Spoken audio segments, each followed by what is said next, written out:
गल्ला मंडी में हमारी चर्चा हुई थी तो वहाँ पर एक बातचीत में ही एक सिस्टम समझ में आया था कि जैसे 1940 रुपये गेहूं की एमएसपी है जी, तो किसान जब वहाँ पर लेके आता है एमएसपी को, तो एमएसपी पे गेहूं खरीदा जा रहा है, लेकिन किसान के जो खर्चा है, मान लीजिए उसकी ढुलाई हो गई, उसकी धुलाई हो गई, आदि आदि जो खर्चा आएगा उसको काटा जाएगा। मान लीजिए वो 40 रुपये कुंटल पे खर्चा आया तो किसान को जो दिया जाएगा वो 1900 रुपये दिया जाएगा।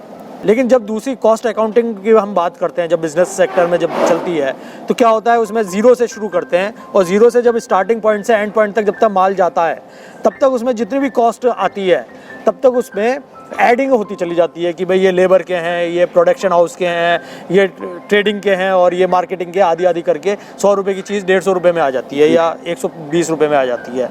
लेकिन किसान का और घट रहा है, जबकि एमएसपी 1940 है तो उसके जो खर्चे हैं तो वो भी तो जुड़ने चाहिए उस पर। आपकी बात बिल्कुल ठीक है। एमएसपी डिसाइड करने वाले को उसकी कॉस्ट का ध्यान रखना चाहिए जी, पहला जी।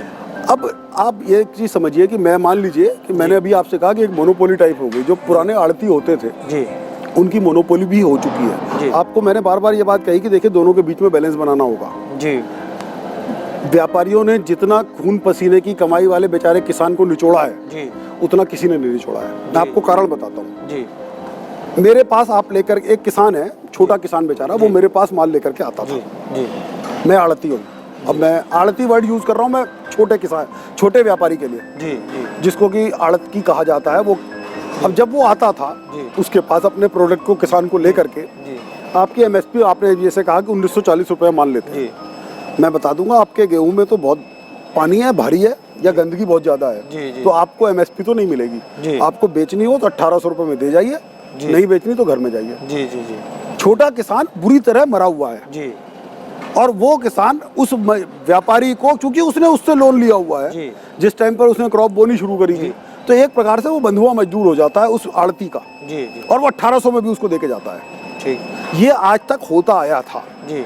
अभी गवर्नमेंट ने जिस तरीके से कोशिशें करी, कई जगहों पर उसने कुछ पैसे दिए किसानों को, लेकिन इसमें किसान की भी गलती है ना जी, कि वो इतना छोटा होता है। अब एक एक किसान के 5-5, 7-7 बच्चे हो गए, उसने जमीन के बारे में तो सोचा नहीं जी, जी। कि जो मेरी जननी है, जिससे मुझे घर में पैसे मिलने हैं, उसने इस बारे में कभी नहीं सोचा जी, जी। कि भाई साहब यदि उसमें से उतने आमदनी नहीं रहेगी तो 2 एकड़ 5 एकड़ में मेरे घर कैसे चलेंगे। समाज में व्याप्त भय है कि बड़े व्यापारी अननेचुरल स्टॉक करके डिमांड एंड सप्लाई के जो नेचुरल लॉ है बिजनेस का, उसको कहीं ना कहीं इफेक्ट में ला सकते हैं और अननेचुरल डिमांड उसको क्रिएट कर सकते हैं और अननेचुरल उसकी जो मंदी है वो क्रिएट कर सकते हैं। देखिए सिंडिकेट्स का काम यही है जी, तो पूरी संभावना है जी, मेरे को पूरी संभावना है कि जो बड़े सिंडिकेट इसमें गेम खेलेंगे, जिनके पास आज इंफ्रास्ट्रक्चर्स अवेलेबल हैं जी, वो छोटे व्यापारी को फायदा नहीं उठाने देंगे। छोटा व्यापारी भी उनके पास ही काम कर रहा होगा जी, जी। वो उनका एजेंट हो सकता है,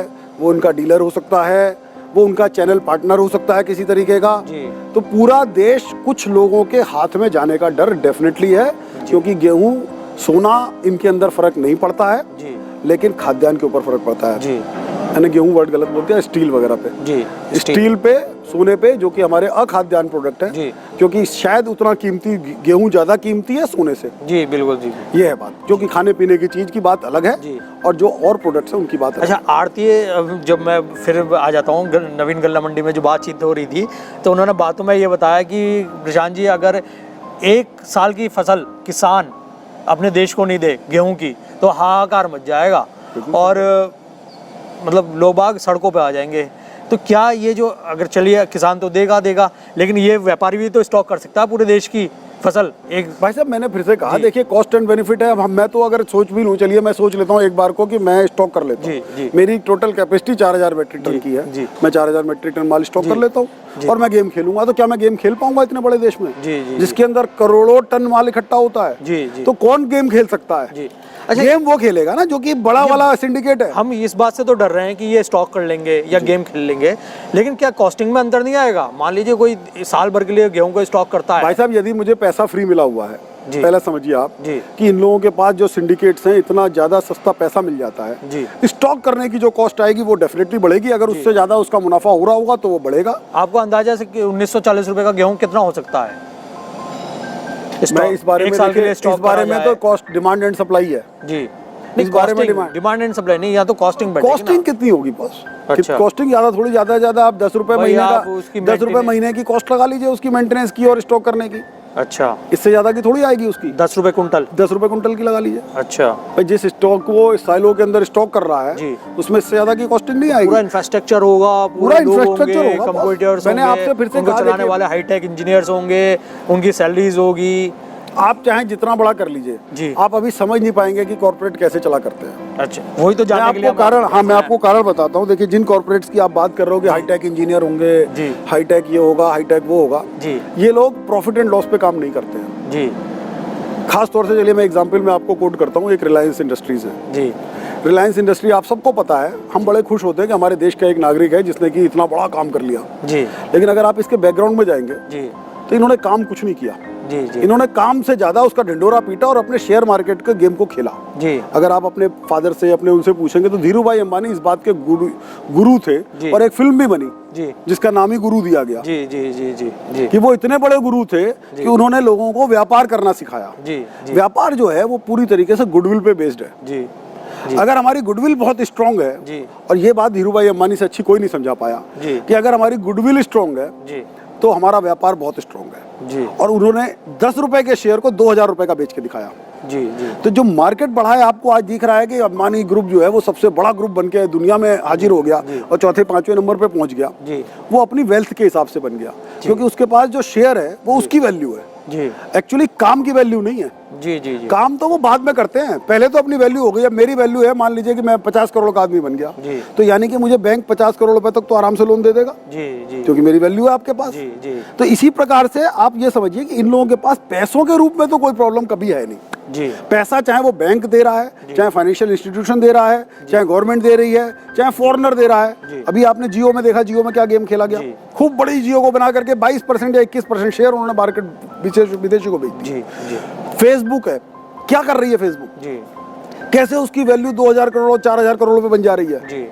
तो ये जो गेम है ना, ये व्यापार के गेम नहीं है जी, कि हम और आप अभी वही उलझे हुए हैं जो छोटे व्यापारी की मैंने बात करी कि वो व्यापार क्या है जी। ये व्यापार में नहीं काम कर रहे जी। ये लोग काम कर रहे हैं कि गुडविल में क्या क्या काम है, मेरे शेयर की क्या वैल्यू है जी। ये इसके लिए काम कर रहे हैं। तो जैसे ही ये लोग उस सिंडिकेट में पहुंचते हैं, उस बड़े ग्रुप में पहुंचते हैं, इनका काम करने का ढंग कुछ और होता है। शेयर मार्केट खुद प्ले कर रहे हैं। आप बार बार सिंडिकेट की बात कर रहे हैं, तो सिंडिकेट कौन हो सकता है? आप कैसे, जब बहुत सिंडिकेट वो लोग हैं जिन लोगों ने इस देश को गवर्न कर रखा है जी। जैसे उदाहरण मैं आपको बताता हूँ। जैसे आप स्टील में बात करिए, जिंदल ग्रुप सिंडिकेट है जी।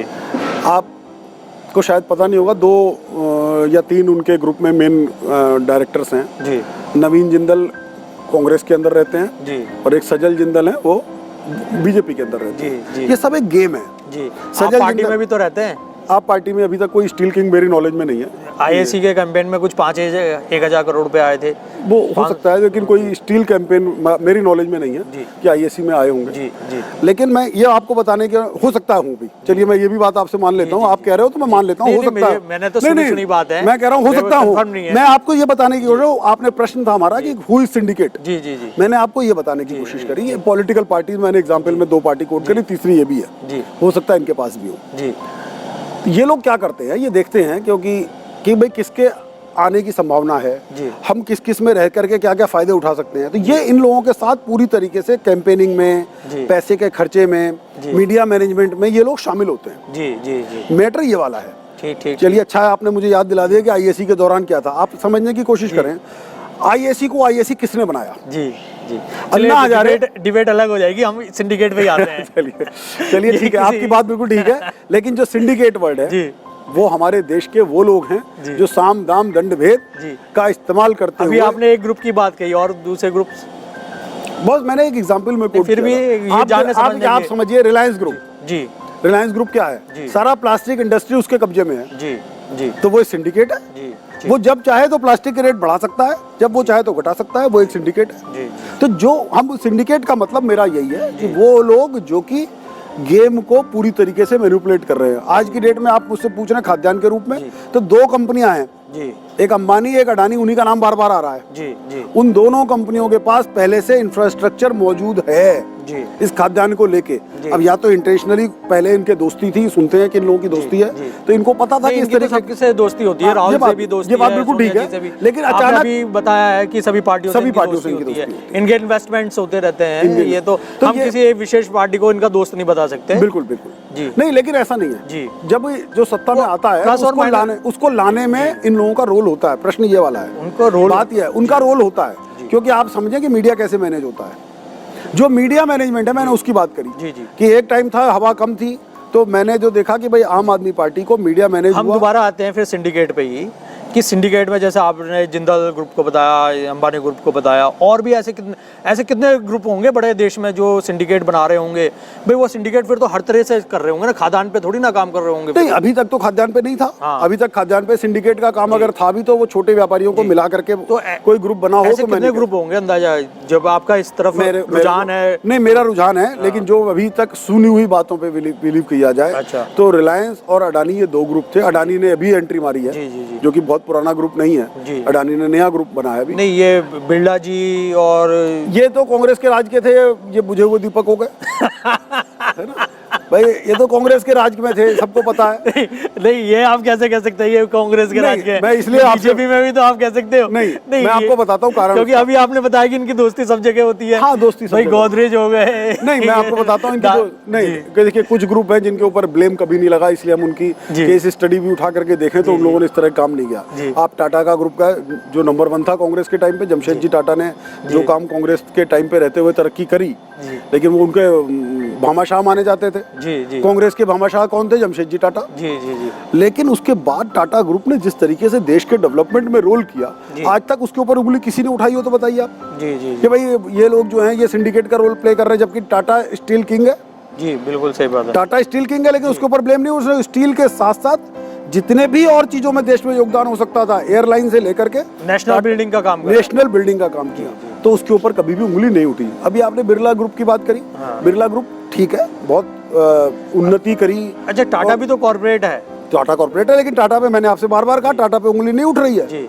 हम लोग टाटा के कॉर्पोरेट को क्या हम 2 भागों में डिवाइड कर सकते हैं, गुड कॉर्पोरेट और बैड कॉर्पोरेट? ये तो हमेशा से होता है। अच्छा। कभी भी किसी, मैंने आपसे कहा हर चीज में बैलेंस होती है। हर समय होता आया है कि एक जना अच्छा भी होगा, उसके अंदर हम हर एक को एक ही बात में कह दें कि सारे लोग जो है खराब होते हैं लाला, या सारे व्यापारी, सारे आड़ती। मैंने अभी आड़तियों के लिए बोला तो आड़तियों में सबको खराब बता रहा हूँ, ऐसा। अच्छा, लास्ट में चलते चलते आपने इतने सुंदर तरीके से जो स्टॉक सिस्टम को हमें समझाया है, और कोल्ड स्टोरेज और स्टोरेज सिस्टम कैसे काम करता है उसको आपने समझाया, और कैसे उससे मुनाफा आदि कमाया जा सकता है, और क्या सिंडिकेट्स हैं उसको समझाया। इन सब चर्चाओं को देखते हुए और बिजनेस रन करते हुए, एक सक्सेसफुल बिजनेस रन करते हुए आपको क्या सुझाव आते हैं कि भाई ये चीज़ें हो जाएं तो सिस्टम बैलेंस हो सकता है, कॉर्पोरेट भी अच्छा काम कर सकता है और समाज भी भय रहित रह सकता है? बॉस देखिए, मैंने आपसे पहले भी कहा, अभी भी कह रहा हूँ जी, और वो फिल्म का डायलॉग है जी, सबको इतना काबिल बनाओ जी कि लोगों के विचार बदलें। जी जी जी। न कि हमें जाति धर्म और इनके अंदर बांटा जाए जी। तो काबिल बनाने में सबसे पहली जरूरत इस देश को, जो कि सरकारों को सबसे ज्यादा काम करने की जरूरत है जी, वो है देश को स्वावलंबी बनाने की। और उसके लिए कि हर आदमी, जो हम अपने घर में भी, अपने छोटा बच्चा भी पैदा होता है, उसके ऊपर खर्च कहाँ पे करते हैं जी, कि उसकी फाउंडेशन को मजबूत करा जाए। तो देश के फाउंडेशन को मजबूत कैसे किया जा सकता है, और वो फाउंडेशन मजबूत होगी शिक्षा के द्वारा जी। हमारे यहाँ शिक्षित होने में सबसे ज्यादा कमी है। हमने शिक्षा को जो व्यापार बनाया हुआ है, इसको तोड़ना। ये हमारे विषय से थोड़ा सा अलग हो जाएगा। आप वैसे बहुत अच्छी बात कर रहे हैं, बड़े अच्छी सुझाव है, लेकिन जो एसेंशियल कमोडिटीज एक्ट पे हम बात कर रहे हैं और स्टॉक सिस्टम पे हम बात कर रहे हैं, उससे थोड़ा सा अलग हो जाएगा ये। इस संदर्भ में क्या सुझाव हैं आपके कि इस संदर्भ में कैसे बचाएं चीज़ों को? नहीं, इसेंशियल कमोडिटी अभी आपने जो सजेशन दिया मुझे, मैं अपना नहीं है, मेरा आप ही का वाला विचार है, सबसे अच्छा विचार यही है जी, कि अगर हम इसेंशियल कमोडिटी एक्ट ला रहे हैं तो एमएसपी भी दें हर एक प्रोडक्ट के ऊपर, और एक एमआरपी का भी डिफाइन करें कि इतनी एमएसपी के ऊपर 1 साल के अंदर रेट इतने % बढ़ सकते हैं जी। दूसरे साल के लिए फिर एमएसपी पे लागू हो जाएगा।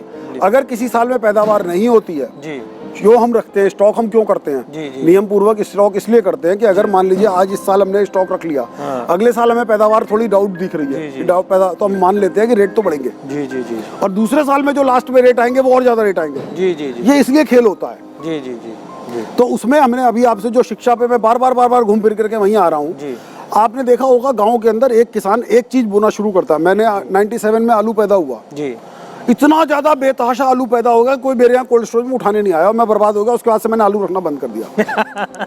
अब आप सोचिए कि ये जो भेड़ चाल है, और भी वक्ताओं ने यही बात कही है सेम, तो ये जो भेड़ चाल है इसको कैसे बदला जाए, किसान क्यों नहीं समझता जी।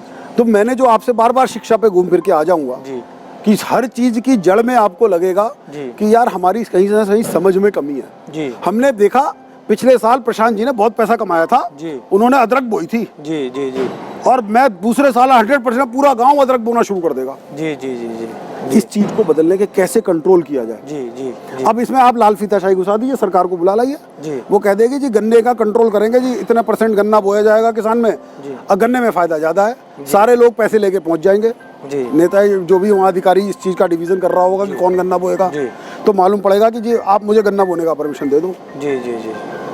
तो इसको कंट्रोल करने के लिए सबसे ज्यादा आवश्यक है कि हम बदल बदल करके चीज़ों को, गांव भी आपस में डिसाइड कर सकते हैं, कोई सरपंच बैठ करके मीटिंग के अंदर हम डिसाइड कर सकते हैं कि भाई हम 4 चीज़ें बोए हैं, उनमें 4 चीज़ों में कौन कौन सी चीज़ें बोए, जिससे सबको हर समय चीज़ें अवेलेबल रहे। एक चीज़ ज़्यादा पैदा होती है, दूसरे साल वो चीज़ में मर गए, दूसरे साल बोना बंद कर दिया। जी जी। तो अगर आप देखेंगे तो ये सब परेशानी। बहुत बहुत धन्यवाद आशीष जी, आपने अपना कीमती समय हमारे साथ शेयर करा, और समय तो शेयर करा ही करा, आपने अपने वक्त अमूल्य विचारों से भी हमें अवगत कराया। आपने अपने स्टॉक सिस्टम को हमें बताया कि किस तरह से भारत में परंपरागत स्टॉक होते रहे हैं और बीच में किस तरह से स्टॉक की व्यवस्था चलती रही है, और अब आधुनिक समाज में और आधुनिक भारत में किस तरह से स्टॉक की व्यवस्थाएं डेवलप हुई हैं, उसको भी आपने समझाया। साथ ही साथ आपने ये भी बताया कि अनाजों को कितने समय तक स्टॉक करा जा सकता है और किन किन अनाजों को करा जा सकता है। आपने बताया कि लगभग सभी खाद्य पदार्थों को आज के समय पे भारतवर्ष में स्टॉक करा जा रहा है। आपने यहाँ पर जो समाज में व्याप्त भय है कि कोई सिंडिकेट ना इन एसेंशियल कमोडिटीज़ अमेंडमेंट एक्ट 2020 का फ़ायदा ना उठा ले, अवैध फ़ायदा ना उठा ले, इसका आपने भी बताया कि इनको भी ये संशय है कि इस तरह के सिंडिकेट्स लाभ कमा सकते हैं और भारत राष्ट्र को नुकसान पहुंचा सकते हैं।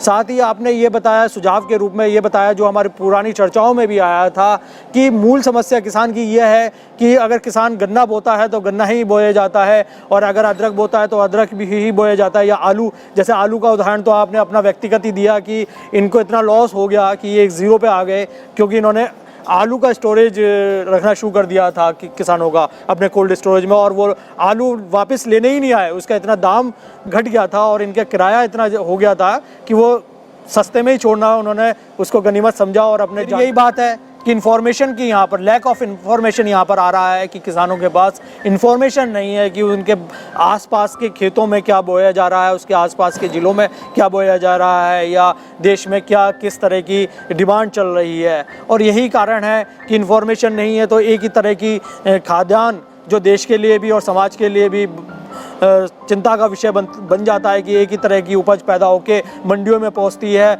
और उनका ना तो किसानों को भरपूर दाम मिल पाता है और समाज पे भी इतना ज़्यादा वो चीज़ आ जाती है कि समाज भी उसका सदुपयोग नहीं कर पाता है। जिस तरह से हमारी टॉक हुई थी विजय शर्मा जी के साथ और अर्थ क्रांति के संयोजक मुकेश शर्मा जी के साथ हुई थी, और ये सुझाव आया था कि एक इन्फॉर्मेशन पोर्टल होना चाहिए जहाँ पर किसान को सारी अपनी उपज बोने से पहले इन्फॉर्मेशन मिल जाए और उपज काटते समय भी इन्फॉर्मेशन मिल जाए कि उसके आसपास की मंडियों में क्या रेट चल रहा है, आदि और आदि। इस तरह के पोर्टल को डेवलप करा जा सकता है।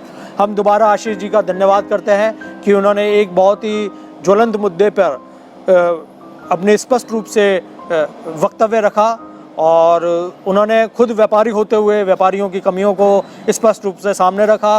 उन्होंने बताया कि एक जायज़ मुनाफा खाना तो लेना तो धर्म है, लेकिन उस जायज़ के बाद जो मुनाफा लिया जाता है वह नाजायज़ है और अधर्म है और व्यापारियों को इससे बचना चाहिए। उसकी भी उन्होंने सुझाव दिए और उसकी कटु आलोचना भी करी है। इन सभी बातों को लेकर हम आशीष गर्ग जी का धन्यवाद करते हैं कि उन्होंने हमें अपने अमूल्य समय और वक्तव्य हमारे साथ शेयर करा। उनका हार्दिक धन्यवाद। धन्यवाद प्रशांत जी। आपका समाज के प्रति हर तरफ से पर्यावरण के प्रति और समाज को जो रास्ता आप दिखा रहे हो उसमें अगर मेरा कुछ भी योगदान हो तो मुझे हमेशा खुशी मिलेगी। Thank you very much.